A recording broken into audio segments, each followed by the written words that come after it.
I may now call upon Dr. Murli, Chief of Clinical Services, Manipal Hospitals, to introduce to us the chairpeople of this session. Thank you. For the next session, we have two eminent chairpersons.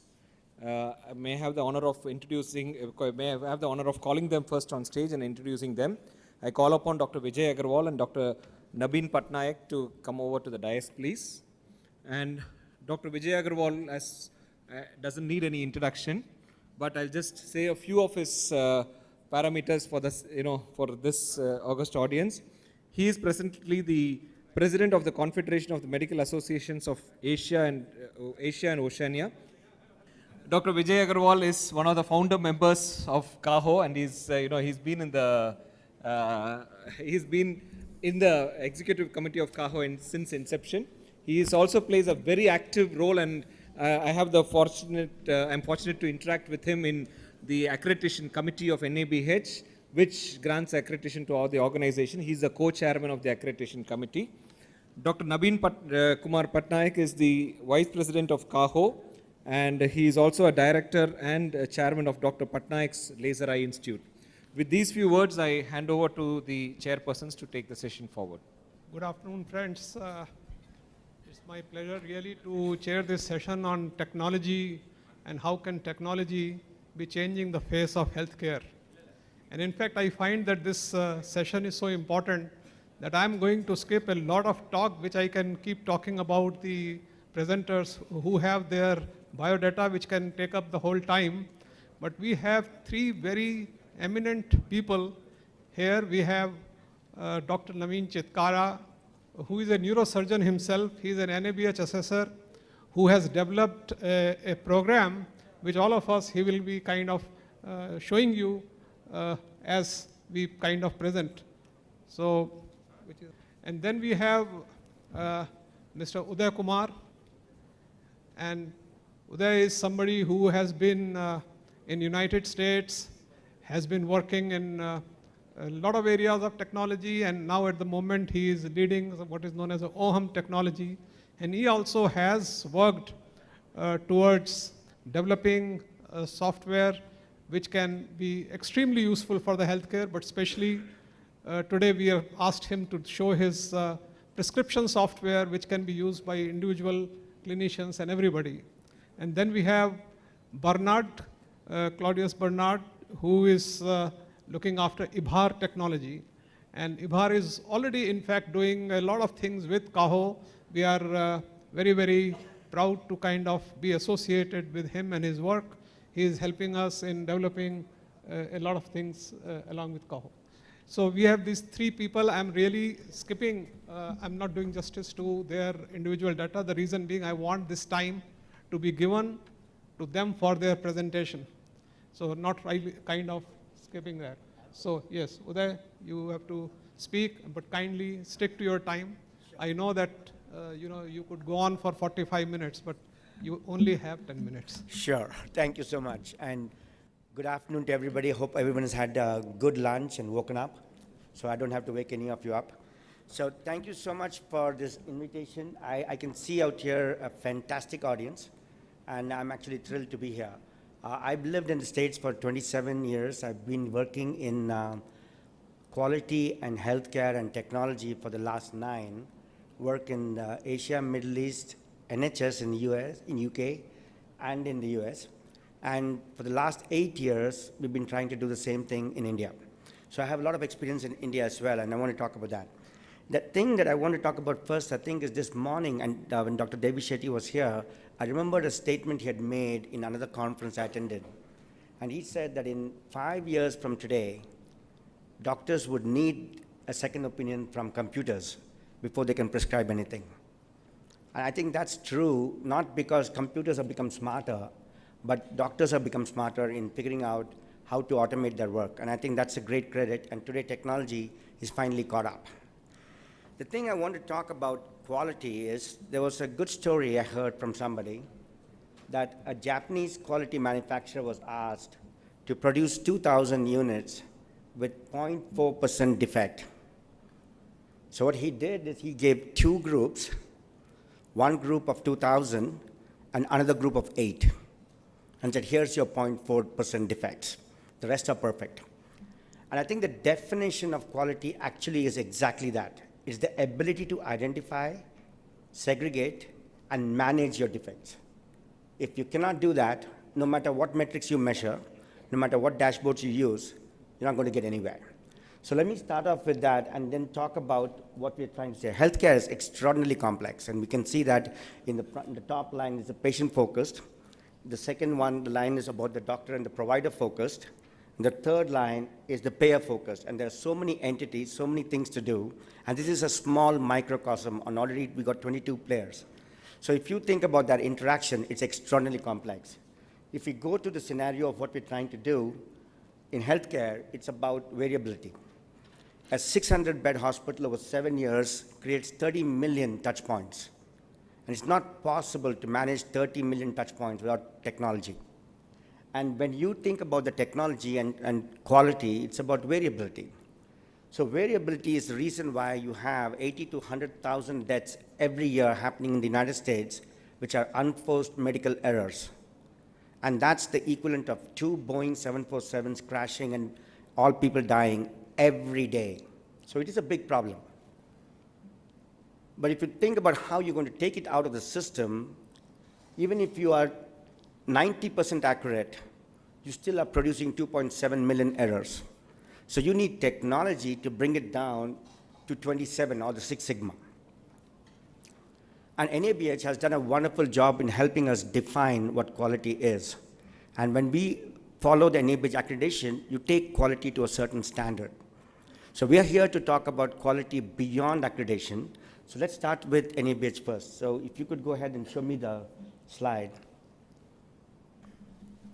So this is a simple concept of the NABH scorecard that is measured in a system. So if you look at the financial application, and you look at data that you're looking at technically for a financial system, you have the revenue dashboard.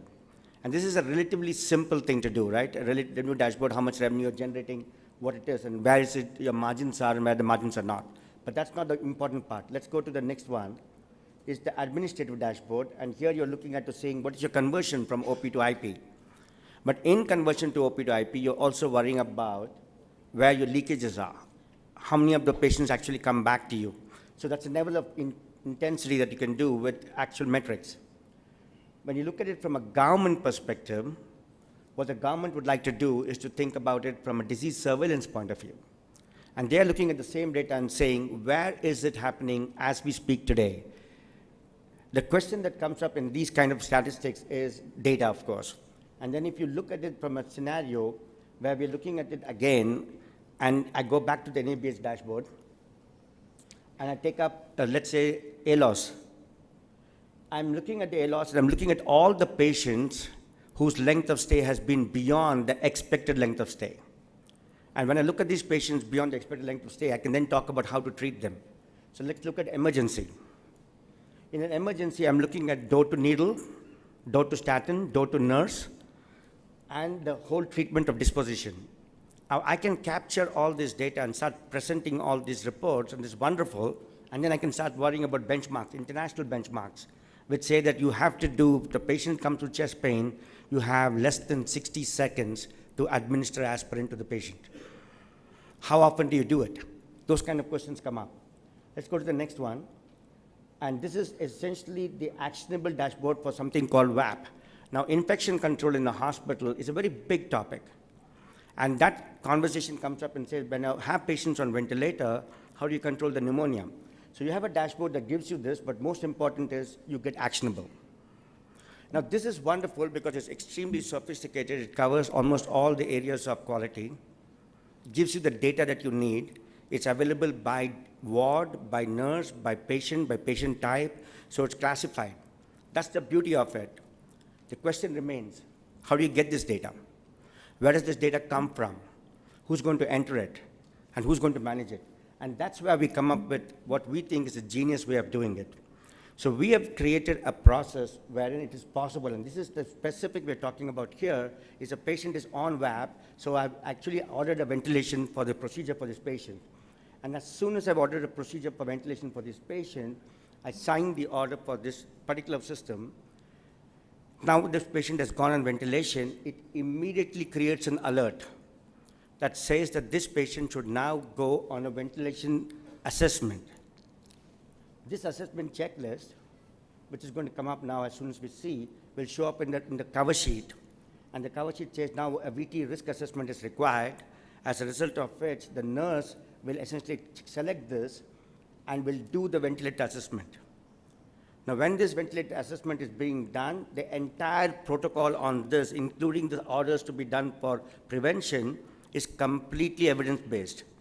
And this evidence-based procedures are now followed, and by following this exact process, you not only identified your patients who are on ventilator, you identified their risk, you've segregated them in an isolation actionable list, and you acted upon them in real time at point of care in front of the patient through nursing.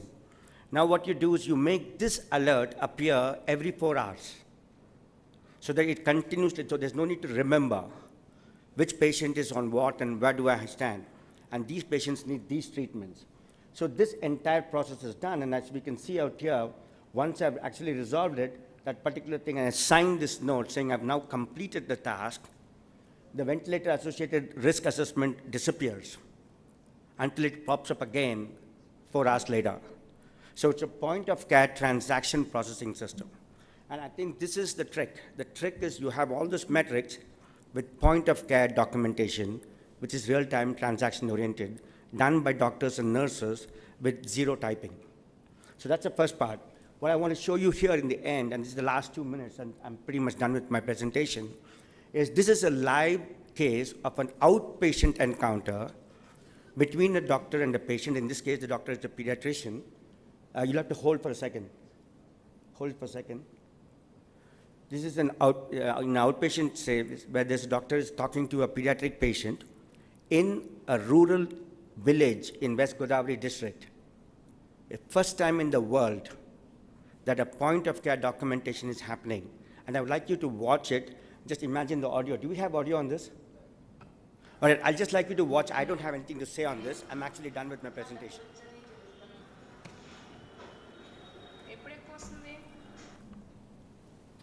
రాత్రులు ఎక్కువ వస్తుందా? చిన్నప్పుడు ఉబ్బసం ఆయాసం అట్లాంటివి ఉన్నాయా? బయట ఏమైనా తాగుతాడమ్మా? కూలింగ్ అలాంటివి తాగించకూడదు ఎక్కువ. కాచల్లాచి నీళ్ళు తాగించండి.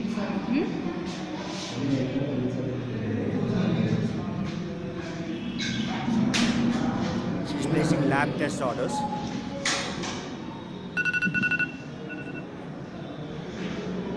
మందులు రాస్తాను. 3 పూట్ల వేయించాలి. వేడి నీళ్ళు తాగండి.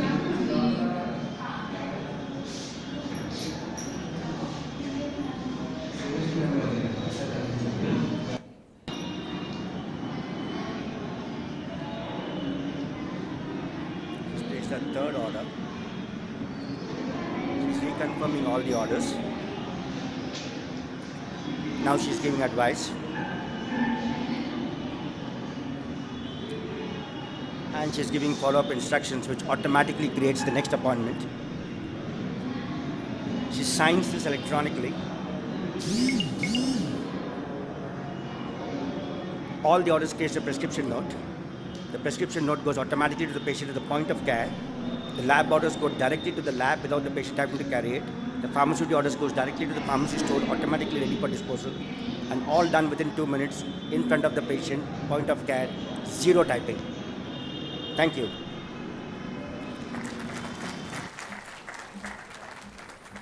So, thank you, Uday. I'm sure that whatever you could just see in 10 minutes, it's not going to do justice to our appetite to really understand more about it. The issue is that let's say the future is very, very exciting with a lot of these things happening. So before we talk further, let's talk to the next speaker. That's